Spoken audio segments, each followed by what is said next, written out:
Bonjour à toutes et à tous. On va commencer un nouveau chapitre intitulé Optimisation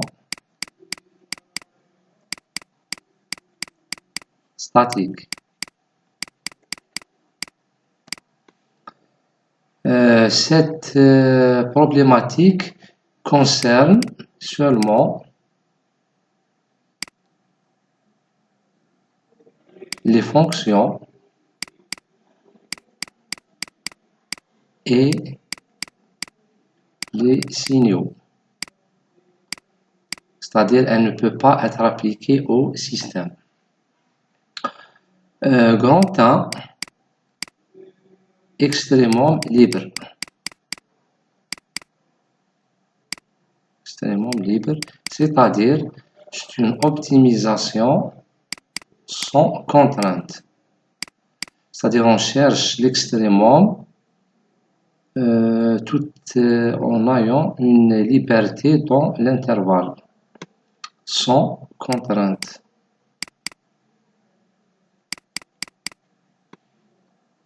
Alors, soit fx,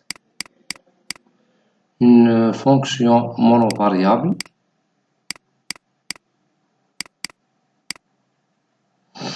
alors, on dit que pour le minimum, c'est-à-dire pour que la fonction f atteigne son minimum global, on va noter ce minimum par x étoile. C'est la valeur de x qui minimise la fonction f de x. Alors, on dit que x étoile est un minimiseur global de fx si, mathématiquement, c'est f x étoile, puisque x étoile est un minimiseur, donc les valeurs de fx étoile doivent être toujours inférieures ou égales à n'importe quelle valeur de fx. Bien sûr, sur un intervalle d, quel que soit x appartient à d. On travaille sur l'intervalle d. D, c'est un intervalle de recherche de l'extrémum. Alors, c'est une notion très importante. Cela nous informe que si x étoile est un minimiseur, graphiquement, qu'est-ce que cela veut dire?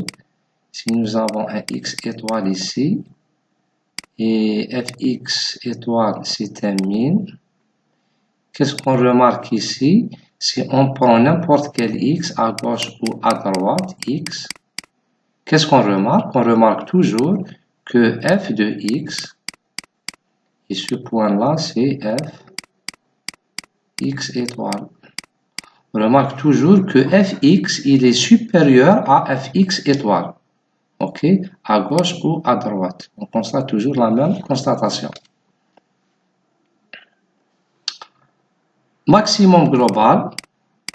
Bien sûr, lorsqu'on dit global, c'est-à-dire sur l'intervalle considéré. Maximum global.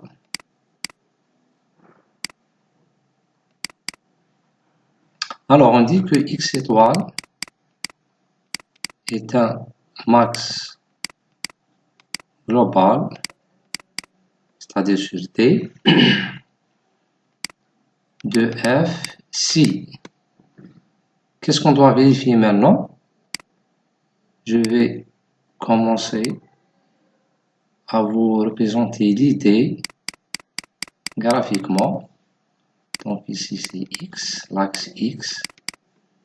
Ici c'est l'axe de la fonction f de x. Alors x étoile. Donc ici c'est la valeur de fx étoile. Donc si x étoile est un maximiseur, Alors, qu'est-ce qu'on constate? Si par exemple nous avons une valeur x, ici donc c'est fx, qu'est-ce qu'on constate? On constate que fx est toujours inférieur à fx étoile. C'est-à-dire dans ce cas-là, fx étoile est toujours supérieur à f de x. C'est le contraire de ce cas. Ici, le fx étoile est inférieur et ici, il est supérieur à la fonction fx.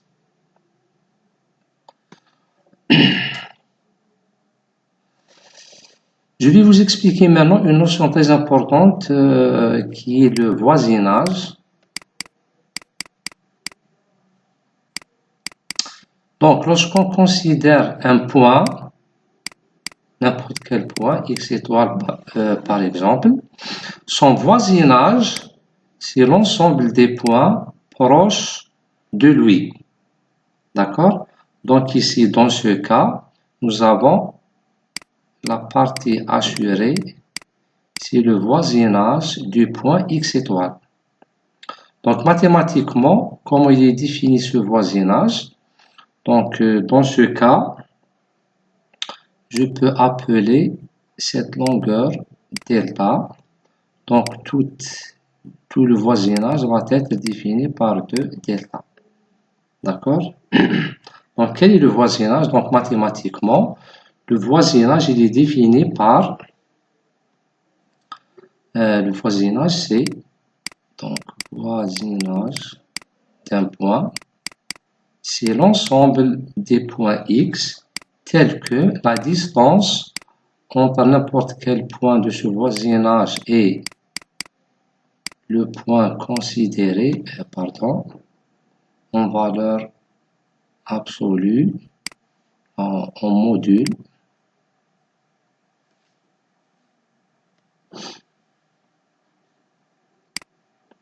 Donc,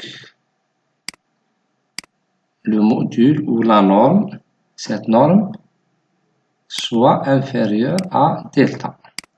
Comme vous le voyez ici. Donc, si on considère n'importe quel x ici, donc x moins x étoile est toujours inférieur à delta. Donc, pour cet exemple, c'est un exemple 1D. Donc, pour le 1D, le voisinage est un intervalle.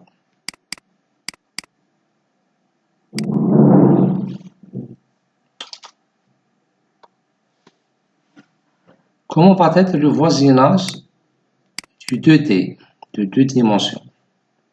Ici, 2D, donc nous avons l'axe X, l'axe Y, et le point considéré, c'est le X étoile. Comment va être le voisinage? Donc, logiquement, c'est un disque. Ce disque-là va avoir un rayon R. Donc ici, la distance entre n'importe quel x et x étoile doit être inférieure à R. Le voisinage en 3D,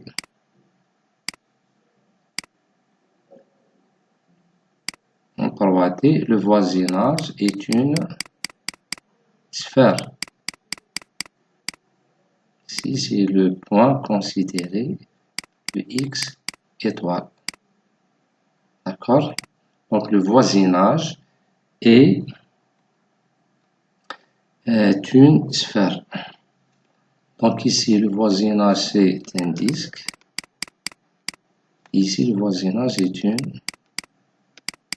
sphère.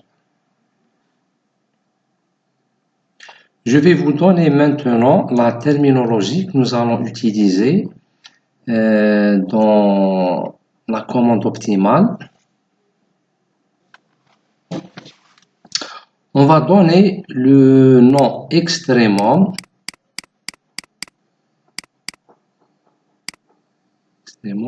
pour définir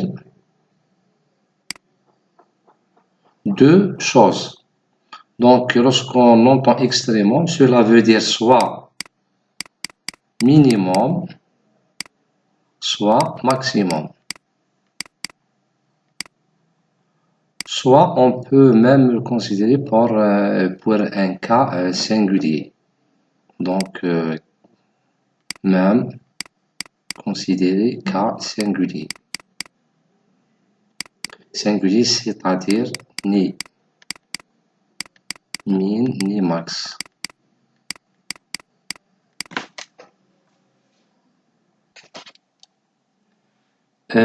Pour illustrer ces 3 points graphiquement, pardon,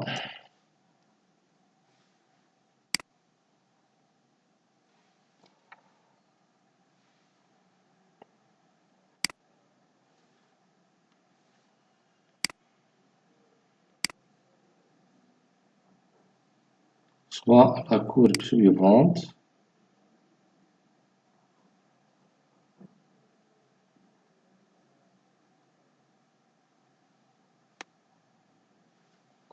Donc, je vais la refaire à ce niveau-là.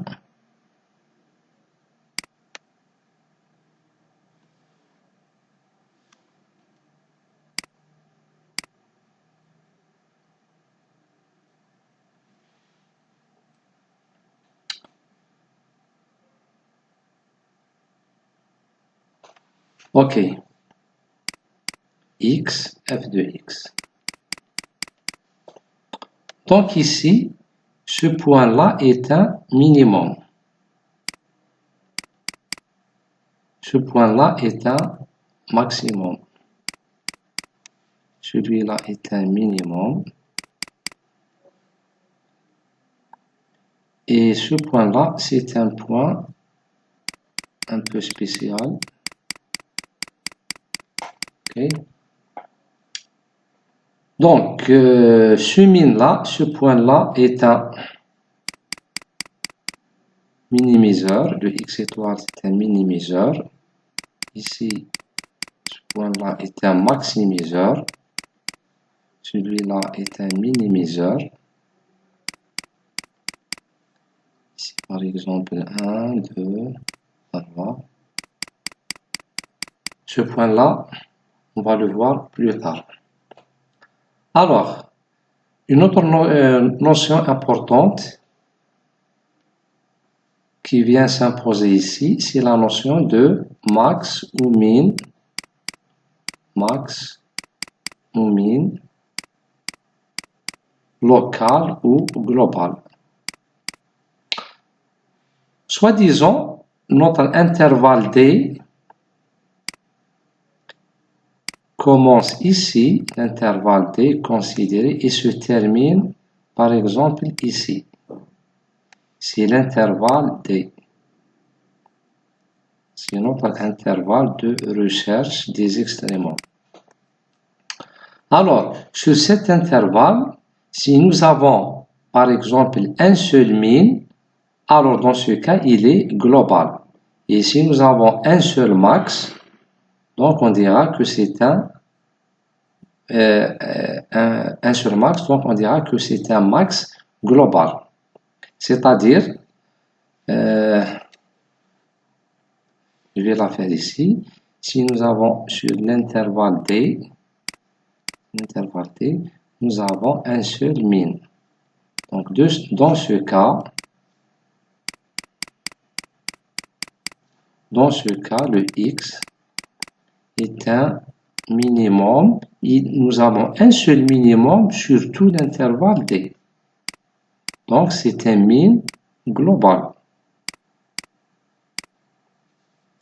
Et si nous avons sur l'intervalle D, l'intervalle considéré D, nous avons un seul max, comme je vous le représente ici, un seul max, donc ici x est un max global. Ok? Mais dans notre cas ici, dans le cas ici, nous avons plusieurs min et plusieurs max. Donc, on va parler de max local ou min local. Donc ici, le x1, nous avons deux min, un min ici et un min ici. Donc ce x-là, c'est un minimum local. Ok? et nous avons un max ici. Nous avons, bon, ce point-là, si on considère il est inférieur à ce point-là, dans cet exemple. Donc ici, nous avons un seul max sur l'intervalle, donc c'est un max global. Parce que nous avons un seul max sur tout l'intervalle D. Et pour ce min, c'est le min le plus petit sur D, donc c'est un minimum global. Donc le plus grand max, c'est un maximum global. Le plus petit min est un minimum global. Pour le reste, c'est des min et des max locaux. Okay? Revenons maintenant à ce point spécial ici, le x étoile 4. Donc, comme vous le constatez, il n'est ni min ni max. D'accord? Donc, et c'est le cas que j'ai noté ici par point singulier. Pour ce point-là, on appelle point d'inflexion.